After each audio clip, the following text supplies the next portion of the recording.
Hey everyone, welcome back to the channel. Today I'm doing something a little bit different. I am going to make a super easy pork and potato green chili stew. So if you've been following our channel, you know that we recently built a lake home on Alabama. We moved here from Arizona. And one thing that I've been noticing, Joe's been noticing also, is we just cannot get good Mexican food like we're used to here in Alabama. So we have to make it ourselves. And this is a recipe that I've been making for quite a while. It is a Rachel Ray recipe. And if I can find it, I'll link it down below. Otherwise, I'll go ahead and print the recipe down below. But it's super easy and you don't need any special ingredients. You don't have to go to any specialty stores to get these ingredients. So I thought, while Joe's out taking care of some errands, I would take over the channel and prepare this stew for you. So let me tell you first the ingredients that you need. You do need a 1.5 pound pork roast, and I use just whatever is on sale. And this is a pork Boston butt that I got at a local meat market. This is almost 4 pounds. I don't need all of this, but after I cut it up, I'm going to see if I'm going to use it all because I don't know what else to use it in. I might just use that whole thing. You also need some potatoes. Normally, I like to use red or yellow potatoes, the ones you don't have to peel, but the russet potatoes were on sale for a good price, so I will be peeling potatoes today. You need an onion, and you need 16 ounces of this salsa verde. These are 16-ounce jars, but I actually like it with more. I try and find, they do sell this in a large jar, but since we moved to Alabama, I cannot find the large jar. So I'm just going to put in 2 16-ounce jars. You also need 2 poblano peppers, and I had some in my freezer that I already cut up. I bought some poblanos from a local farmer, and then I just cut them and put them in the freezer. This is just 1 poblano. So I decided that I'm also going to use some jalapenos that I pulled off of my tower garden. So I'm going to use those as well. You need oil for frying your meat and onions and peppers, and then just water and salt and pepper. So with that, all our ingredients laid out, let's start cooking. So the first thing I'm going to do is I'm going to start getting things cut. And like I said, this is one big piece of meat, so I'm not sure that I'm going to need this all, but it does have quite a bit of fat in here, so maybe once I trim off the fat, it might be okay. So let's get that trimmed off first. And while I am trimming this meat, I just want to thank you for being here. If you're new here, this type of video is a little bit new. Normally, I'm here on this channel with my husband, Joe, and we are talking about how we retired early, and then we sold our house in Tempe, Arizona, and we had bought some land on Logan Martin Lake in Alabama, and then we retired and then started building our house here in Alabama. And so we've been chronicling that journey, which has been fun and scary and exciting all at the same time. And we're finally out here in Alabama. So we've been talking about things we've been doing, things we've been learning since we've been out to Alabama as transplants from the Southwest. So I'm cutting these fat pieces off, and I'm just going to go ahead and throw these away. You want to cut these into bite-sized pieces. So anyway, as I was saying before, Joe's usually with me on these videos, but he is taking care of getting our car routine service today. And so I thought, I'm going to take over the channel again. I don't know if you've seen my video before where I made fresh milled flour sandwich loaf. And I had some feedback from some of you guys that you really enjoyed that. So I thought, why not? Let's just try making one of the recipes that Joe and I really enjoy. And it is so easy to make. And as I mentioned before, being from Arizona, you can imagine the amount of good Mexican food that we had at our fingertips. And we just don't have that here in Alabama. I mean, I guess it's good. You know, people love it. And we have like every single restaurant in town seems to be a Mexican restaurant, but it's just not the same flavorings and spices that we're used to what we had in Arizona. So this recipe is one that I have been making for a long time. It is a Rachel Ray recipe. And I used to subscribe to her magazine, and that's where I got it. I don't know if it's still out on the internet, but if not, I'll go ahead and write the instructions down below. Because like I said, it is super easy. And I just buy whatever pork is on sale, whatever potatoes are on sale. And it is now September. It's not fall yet, but fall is in the air. So of course, I had to pull out my Danny Elfman t-shirt. I don't know if you all know who he is, but huge fan of Danny Elfman, especially when he was in Oingo Boingo. Some of you might be familiar with his movie music scores. But anyways, it's that time of year. It's the Danny Elfman time of year. So hence the crazy t-shirt I am wearing today. So I am going to finish cutting up this pork. And then I'll start cutting up the onions and the peppers. And then we'll be able to start cooking. So I'll be back in a moment. One thing I want to mention while I am cutting up this pork is a good knife makes all the difference in the world. And one year, I can't remember if it was for my birthday or for Christmas, Joe surprised me with these Japanese Mac knives. And they are amazing. He asked our chefy friend what knives she recommended, and these are them. And they are truly amazing. So you can get them on Amazon. So you'll see me, I'm gonna use a different knife while I'm cutting the potatoes and the onions, but I can go ahead and link these knives down below. Another thing that I do wanna mention, this is a huge pet peeve of mine when I'm watching people cooking on YouTube, is whenever you're cutting meat, please, please don't use a wooden cutting board. Make sure you're using a plastic cutting board. You'll see me later when I'm cutting the vegetables. That is when I will pull out my wooden cutting board. There's just something about the meat juices getting stuck in the wood that's just really, I don't think it's very sanitary and not very good food practice. So I could be wrong. It's just a huge pet peeve of mine, but please just make sure to use a plastic cutting board when you're cutting your meats. And also, as you can see, there was quite a bit of fat in this piece of pork. So even though it was almost 4 pounds, I am going to use the whole thing. I don't mind all this fat. I've been cutting off the big pieces, but there is a lot of flavor in the marbling that's in here. So I'm keeping some of that. It's just going to cook down really nice and just give a really delicious flavor to this meat. Okay, so now what I'm going to do is go ahead and get my onion diced up. And here's the other knife I was talking about. This is the cleaver knife, and the brand is called Mac, but they're Japanese knives. And wow, it just surely makes all the difference in the world, like I said, to have a good knife. So let me get these onions peeled, and then I'm going to do a small dice. And by no means am I a chef of any kind, so please do not pay attention to my knife cuts. I guess you could call me more of a rustic cook. And let me get some paper towels so I can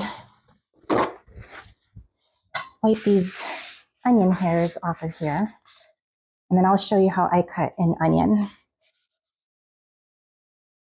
So what I do is, you saw me cut off the one end and then cut it in half.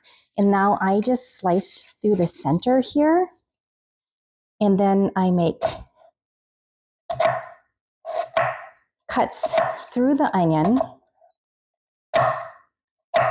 And then cuts at the end of the onion. And it seems to make a really good dice.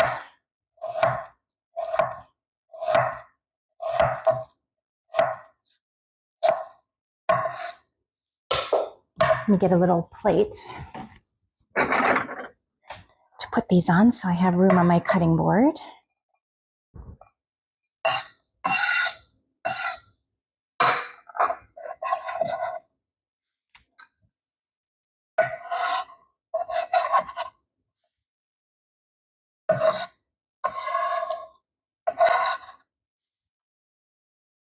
And we'll do the same thing for the other side of the onion. Now, if I am doing this wrong, please let me know. But this is just how I've always cut onions. Sometimes I'll even, after I have it cut this far, I'll just run my knife through the pile of onions like this, just to cut it even more. And I know that's probably a huge no-no, but that's what I do. Oops, let's get that out of there. One of the things I've also learned from Rachel Ray a long time ago is to have a bowl standing by to put your garbage in. So I don't know why I just threw those onions in my garbage bowl, but that's okay. I meant to put them on this plate, but we have enough onions here. So the next thing I'm going to do is cut my jalapenos. And these came from my tower garden, which is a hydroponic garden. I think next year I am going to try my hand at raised gardens. And I got so many peppers that I just threw these in the freezer. And so they're a little wet, but I think it's going to be okay. Let me cut this one in half and get these ribs out of here. And I don't know what it is. If you hear me sniffle, I am finding that I have some kind of seasonal allergy since we moved out here. So please excuse me if you hear me sniffle or if you hear my voice go hoarse. I should be taking better care when I'm handling these jalapenos, because I have learned a lesson the hard way. After cutting jalapenos, I touched my face, I rubbed my nose, and oh my gosh, was I burning. And so I looked up on the internet how to stop the burning, and they said to use milk. So there I was, putting my nose in a bowl of milk just to get the burning to stop. So you think I would have learned my lesson? No. After I'm done cutting these jalapenos, I'm going to go ahead and scrub my hands really, really well. So hopefully I won't have to learn that same lesson. Okay, so for the poblano peppers that I have, like I mentioned, I bought these from a local farmer, and I washed and de-seeded them and cut them and put them in the freezer. So I just pulled out one of those bags. But one thing I'm learning when you freeze peppers is they do get wet. So I am just going to try and get some of this moisture off of here really quick. And then I'll mix this in with our onions and jalapenos. So the next thing we're going to do is we are going to peel and dice our potatoes. And I don't think you want to watch me peel potatoes. So what I'm going to do is I'm going to peel them, and then I'm going to cut them in small cubes. I am going to put them in a bowl of water because we don't need them quite yet, and I don't want them to turn yellow. So once I have that all done, then I will see you back here.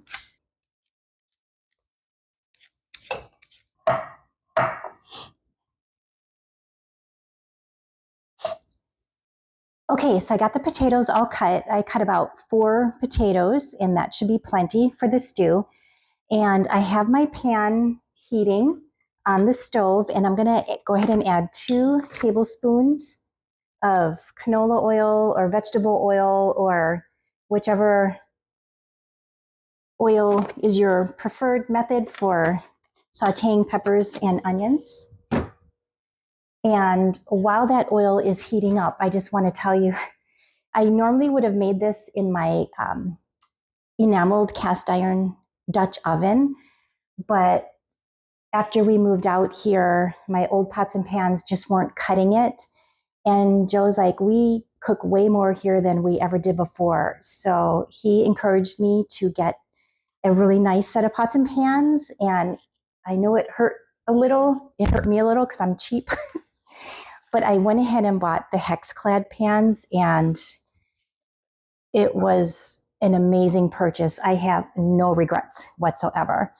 So anyways, I'm going to go ahead and add my onions and my peppers into the oil. And then we're going to go ahead and just let this saute until they're softened. So it's going to take about 5 minutes. And then once those are softened, then we're going to go ahead and add in our pork. This is when your house is going to start smelling amazing with these onions and peppers cooking. So it's been about 5 minutes, and these peppers and onions are looking really good. They're nice and soft. So let's go ahead and grab the pork and get that in there.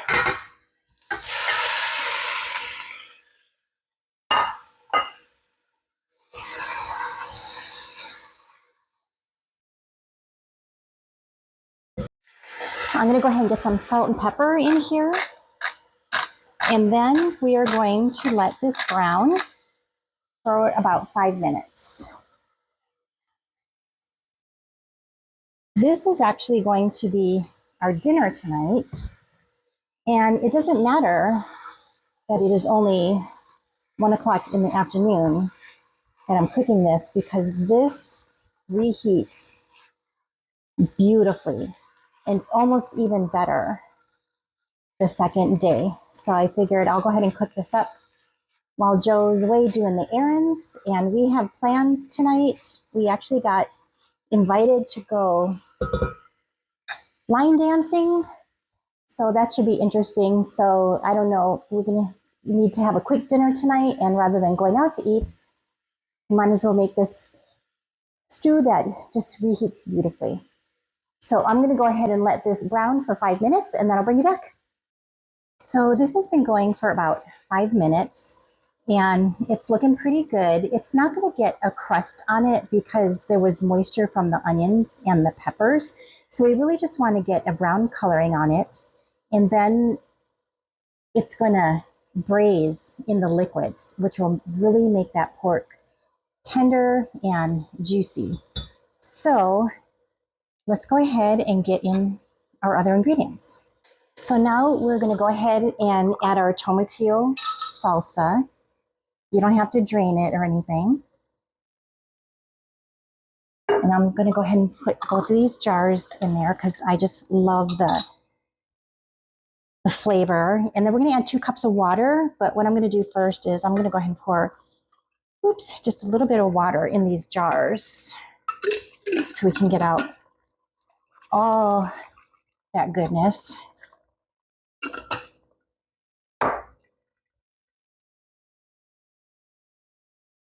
And then just pour the rest in the pot.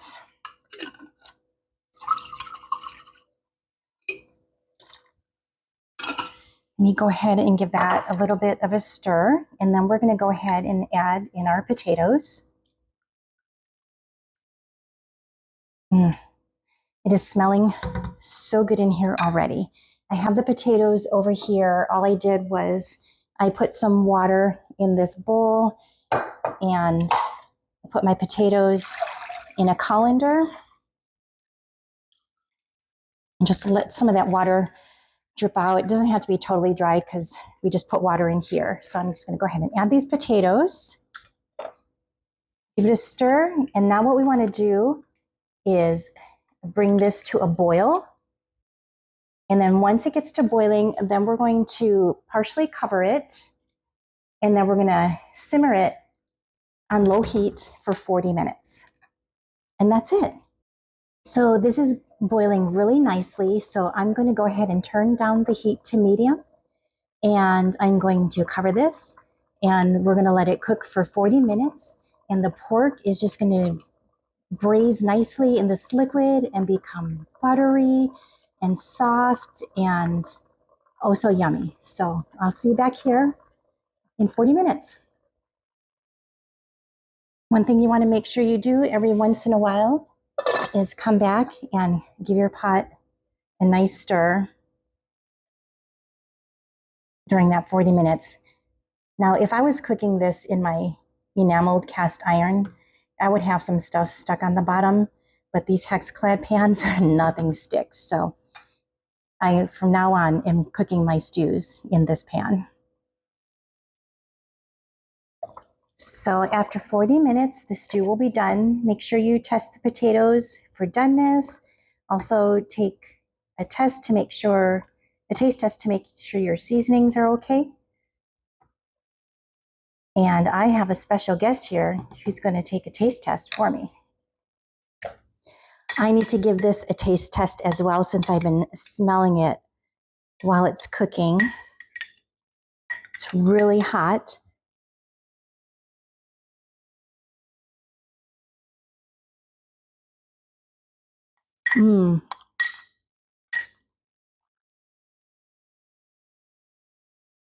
The pork is so tender. And it doesn't really matter if you get a cheaper cut of pork or an expensive cut of pork. Don't get an expensive cut of pork because by the time it's done braising for that 40 minutes, it just softens it right up. It is so good. This recipe is just so simple and easy, and I hope you try it. Okay, let me go ahead and get some of this goodness in this bowl here.